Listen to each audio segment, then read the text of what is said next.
అసలు ఆయనకి చెందని వారు అన్న వారిని చూపించడం సాధ్యం అవుతుందా? సాధ్యం కాదు.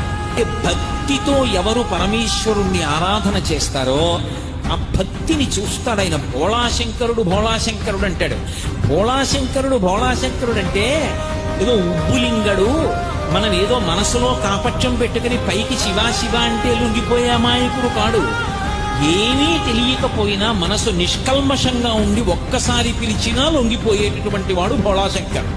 అంతేకాని లోపల కుళ్ళు బుద్ధులన్నీ పెట్టుకుని పైకి మాత్రం 4 మాటలు ఆయన పేరు చెప్పేస్తే పొంగిపోయేంత అమాయకుడు కాడాయన. కాబట్టి అటువంటి తత్వం ఉన్నవాడు. ఆయన పట్ల భక్తితో ఎవడు ప్రవర్తిస్తాడో వాడి పాశములను తొలగతోస్తాడు, ఆ పాశము తీసేస్తాడు. పరమశివుడు భక్తికి ఎంత వశపడిపోతాడో, పరమశివుడు ఇవ్వలేనిదన్నది లోకంలో ఏదీ లేదు. అసలు ఆయన